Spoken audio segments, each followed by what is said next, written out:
What's up, GBS? We are in Tuesday of Holy Week, and the title of today's message is Human or Heaven. Good morning, GBS. This week in Holy Week, this day in Holy Week, we are in the Tuesday. It's Tuesday. So what is Jesus up to today? Well, we know he threw over some tables and stuff, right? And then we left off with basically the preachers asking him for his credentials.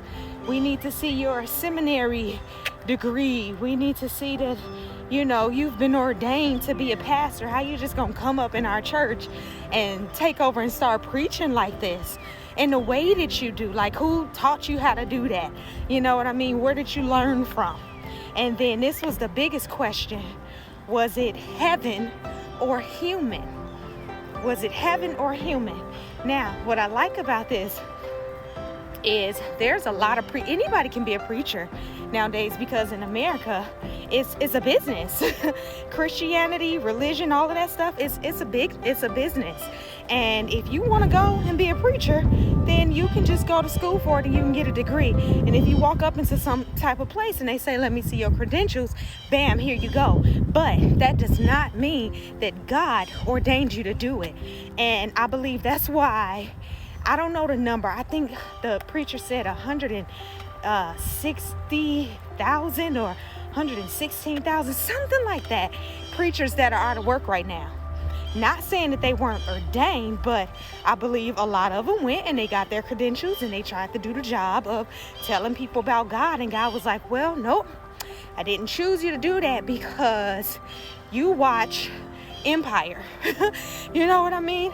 I didn't choose you to do that because your playlist is filled with trap music, but you trying to tell people about my God. What are you feeding your spirit? And God knows the heart. So ultimately, the question came down to, who ordained you to do that? Who said you can be a preacher? Was it heaven or was it human? Now, we covered this already. You know what Jesus said. He gave the example of John the Baptist, and everybody believed that John clearly was chosen by heaven to baptize people. I mean, you being born again. You know what I mean? Like, he's to my knowledge, he's the first one that was doing that. And he was doing it in places like this. This dude baptized people in streams and little parts of the lake and jungle like this. Now, if they taught baptism in school, they would not have you doing it in a place like this. It'd be some type of fancy pool. They had beautiful, luxurious spas back in the day in Jerusalem in Jesus' time. So more than likely, if they came up with some type of credentialized baptism, it would have been in like some clean, environment, especially if you're representing like Jesus or God cleansing you. You ain't gonna take them to some gutter jungle spring like that. So John, this is something that God told him to do, because he was responsible for doing that to Jesus. So he clearly was ordained by God. Now, what the Holy Spirit is bringing to my attention to pull out to you guys, that is the reason why we need to be extremely careful of following anybody. And I'm not saying the ones who are ordained by God. I'm saying the ones who got credentials. We need to be careful, because if it's not God or heaven who gave them the credentials to do that, then they shouldn't be doing it. Now, in the world, we say you got to go to school and you got to get a degree and you got to learn. Now, you can combine the two. If God ordained you and you're like, okay, I want to learn more, I want to, then yeah, that's fine. Go to school, get your degree and all of that stuff. But if it wasn't God who put you in that place, I believe that's why a lot of people have fallen. That's why the church is all broken and jacked up, because people are doing it human way according to the way that they learned by another man, and not heaven's way, according to God. They weren't ordained by God. And that's why we also are in the last days. We're going to have a lot of wolves in sheep's clothing. We're going to have a lot of false prophets. And it's sad because they don't even know that they're the false prophets. They're like, wait a minute, I went to school, I got a credential, see? I met this one girl, oh my goodness, did she steal from me? I don't know what she did, but she was ordained. She considered herself a pastor. She sang with one of them famous singers, gospel singers, like she thought she was a stuff. But in her heart, like she was selling something, and she took my money and didn't give me the product. And I'm like, and you a preacher? So your heart gotta be right. And only God knows your heart. So only God can ordain anybody who is going to deliver his message and tell his people how to get to him. Only God can do that. Man can't tell you how to get to heaven. Man never could. We only could because of the messages that God gave to man. It's always only been because of God. All right, we still in Tuesday. Let's see what else happens. Okay, in short, Jesus said, I ain't gonna answer your question, because that's basically what they said to Jesus. When Jesus said heaven or human, they couldn't answer it. So Jesus was like, well, when it comes to you asking me where did I get my credentials from, I'm not gonna answer your question either. And it left off at that. Now, again, we're in Tuesday. Although it ended there, it didn't end there. That's where the Pharisees started feeling some type of way about Jesus. They like, we don't like this dude. We don't like this cat. He just gonna show up in our temple. He gonna trash the place, throw over all of the tables at the swap meet that was up front. You know, that was generating a gang of money in my pocket. So first of all, you messed up my money. And now you coming and you talking to my people, you know, my audience. And now you done took all of my IG followers and you gonna check me in front of my crowd? Oh, no. That's not cool. Now they feeling like we don't know what we talking about because they listening to you. That's not cool. So that was the first little seed that started penetrated the heart of hatred for these pastors or Pharisees that, at first everything was all good until he checked them. And now they don't like him. Not only do they not like him, but they kind of want to, they want to murk your boy. They want to kill him. They want to get him. They want him out for good. Now, this next part is crazy. So just to add, what do they say? Insult to injury, or put salt in the wound. Okay, so we already know that the Pharisees, they ain't feeling Jesus at this point. And he like, okay, all right. Well, gather around, everyone. Let me tell you another story. So, I don't want to give a spoiler alert, but I feel like I have to. So, in this story, it's about an owner of a vineyard, and it's about the vines. Right? That's where the grapes grow. That's the money, basically. That's the life of the property. That's how they generate income. That's how people are able to live, is because of the vines, right? And then you got the farmers who's taking care of these vines. Now, I'm gonna tell you in advance who each person is, and then I'm gonna play the story for you. Okay, so God is the master or owner, right? The vines or the vineyard, the life of everything is actually the people. It's the children of Israel. It's us. It's the people who's gathering around and listening to Jesus at this point. And then the farmers who are put in charge to take care of these vineyards or these vines are the Pharisees or the false prophets or the preachers. So now that you know who everyone is, let's go ahead and sit down like some kids in preschool, crisscross applesauce. You know, we cross our legs and cross our fingers and across our laps, and we're good little boys and girls, and we're going to listen to this story that Jesus is telling to everybody. The story of corrupt farmhands. Jesus told another story to the people. A man planted a vineyard. He handed it over to farmhands and went off on a trip. He was gone a long time. In time, he sent a servant back to the farmhands to collect the profits, but they beat him up and sent him off empty-handed. He decided to try again and sent another servant. That one they beat black and blue and sent him off empty-handed. He tried a third time. They worked that servant over from head to foot and dumped him in the street. Then the owner of the vineyard said, I know what I'll do. I'll send my beloved son. They're bound to respect my son. But when the farmhands saw him coming, they quickly put their heads together. This is our chance. This is the heir. Let's kill him and have it all to ourselves. They killed him and threw him over the fence. What do you think the owner of the vineyard will do? Right. He'll come and clean house. Then he'll assign the care of the vineyard to others. Oh, snap. Okay, y'all gotta forgive me if I keep looking back, because I am like literally in the wilderness right now. Oh, snap. So they knew the story was about them. So Jesus basically, he said, God is going to destroy those leaders, all those false prophets, all of those preachers and priests that's been raping these little young boys and stealing from the church and pocketing the money instead of allowing 10% of the church funds to go out and help the community, if not more. All of these people that has not been taking care of his precious people, God is going to destroy them. And Jesus is saying this right in front of their face, in front of their people. And they were so intimidated at that point that, oh my goodness, can you imagine how they felt? But what's great about this story, I'm happy that I'm on this end that I'm on, because I get to laugh at it and not fall for it. I don't have to fall for leadership of false prophets, because I'm reading about it right now.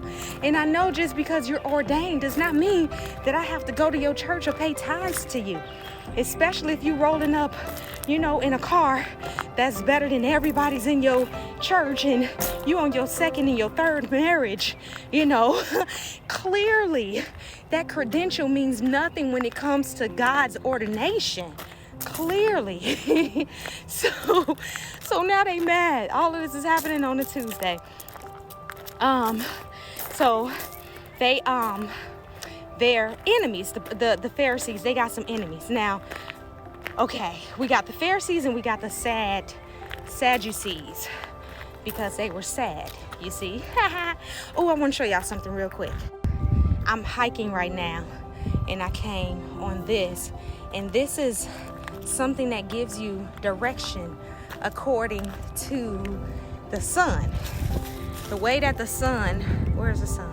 Y'all can't see it. I can see it clearly, but the way that the sun reflects on this thing, it shows you which direction you're going, left, right, or east, west, all that stuff. Do y'all see that rainbow flying across my camera right now?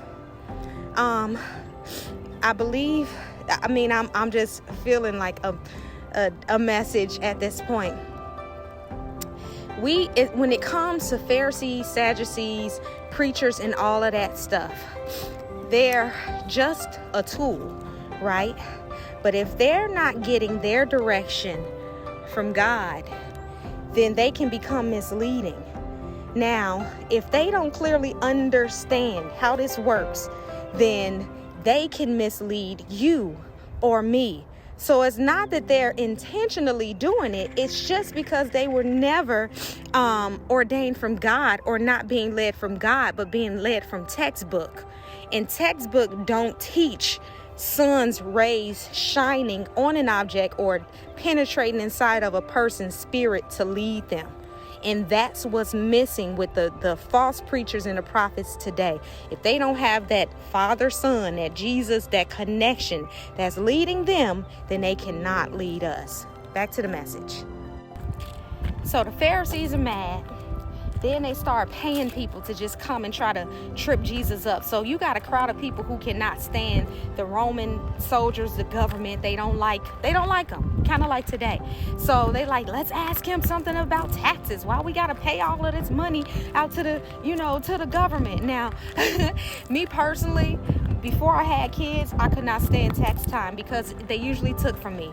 I worked the job, they take money from me, and then when it's time to file my taxes, they take more money from me. So I couldn't stand it. So I'm kind of in my feelings like these people. And they like, all right, Jesus, what about taxes then? What about that? So Jesus, he was like, give me a coin.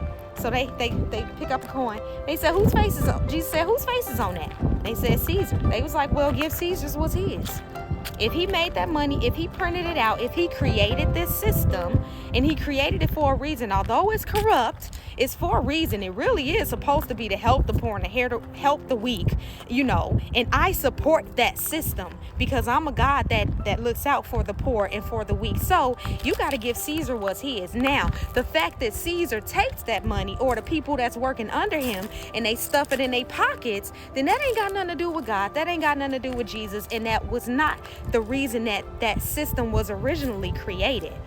It was to protect the orphans and the widows and stuff like that, people without job, unemployment, all the stimulus money, all of that stuff. That's why these systems are in place. So Jesus is like, hey, if he started that, then yes, you give Caesar's what is his. And they were actually kind of okay with that answer, and they could not stump Jesus. Okay, so the Sadducees and the Pharisees, they actually didn't get along. It's kind of, and I'm just going to throw this out there, and I don't know the difference between the two, but I'm going to say it's kind of like Baptist and Pentecostal. I don't know. They all believe in God, right? But it's certain things that Baptists do that Pentecostals like, oh no, we're not doing that. Or, I from my understanding, and I haven't researched different denominations of churches because for me it's personal between me and Jesus, and all the branches of it is never really been important to me. But from what I've heard, and I can be wrong because it's coming out of my mouth, Baptist is kind of characterized as like the ghetto ones, the black church, the one that be like, praise it, Jesus, oh yeah, I mean, praise, say it, preacher, and all of that stuff, right? But then I don't know if this is Pentecostal, the ones that's quiet, I don't know, but just keep those in mind as we're talking about the Pharisees and the Sadducees. They have different beliefs, but they believe in the same God. Now, they Sadducees, they come along because they hear about Jesus and stuff, and they like, well, they kind of teaming up with the Pharisees. They like, we don't like that this other dude just came from out of nowhere and he trying to preach up in our church, so let's go ahead and get together and try to trip dude up. So the Sadducees did not believe in a life after death. They do not believe in it. And that's sad, you see, because Jesus came to tell us about the eternal life after death, which is in heaven with him.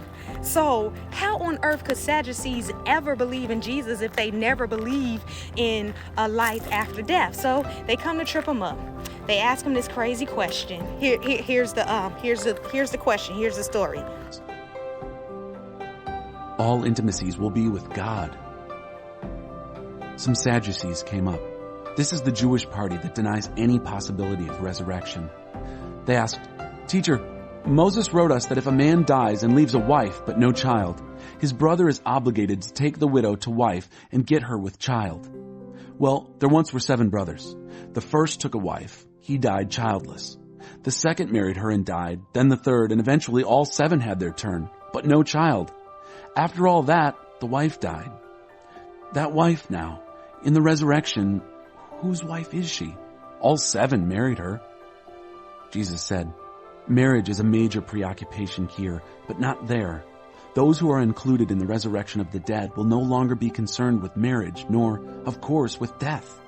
They will have better things to think about, if you can believe it. All ecstasies and intimacies then will be with God.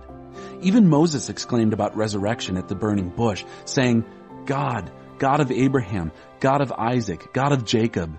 God isn't the God of dead men, but of the living. To him, all are alive." Some of the religion scholars said, "Teacher, that's a great answer." For a while anyway, no one dared put questions to him.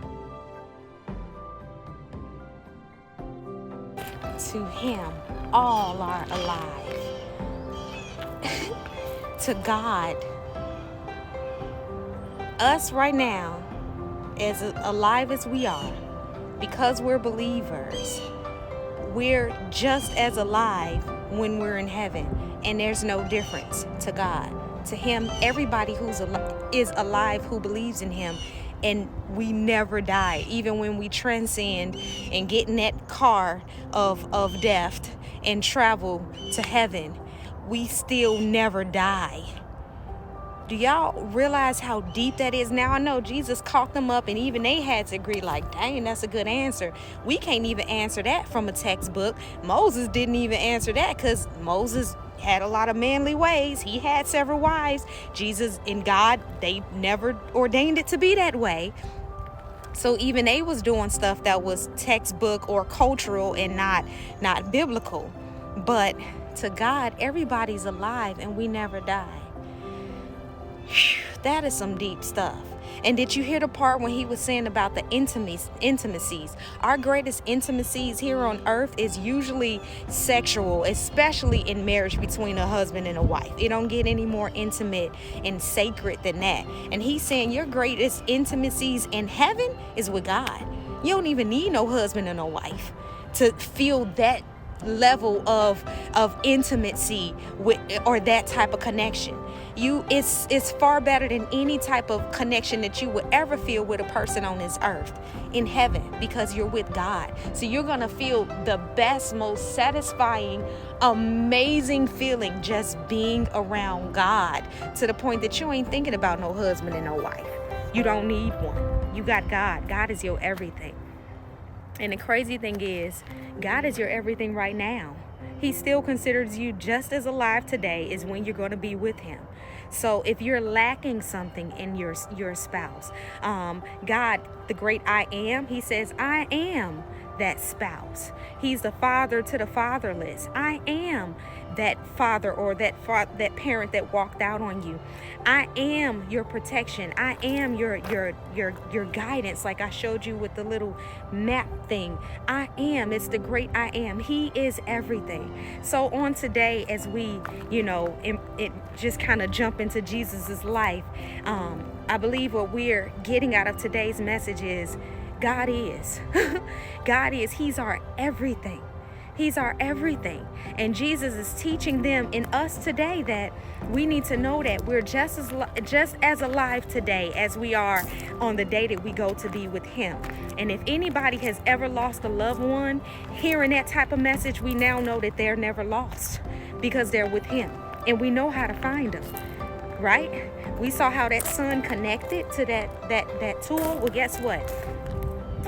Move a man out of the place of that. Move a preacher out of the place of that, and you be that tool. You ask God for that connection, for that guidance. You ask the sun to shine on you and shine in you and guide you. And the way that you do that is by saying that you believe that this man that we're talking about today, Jesus, is really God. That he's the Son of God. He just came in the flesh and he talked to us like I'm talking to you right now, and he taught us how to get to him. Because no human can really do that. Only God himself can. So I hope you guys got a lot out of today's message. I definitely did. Thank you so much for joining me, and I look forward to seeing what Jesus did on Wednesday. Holla at your girl. Bye.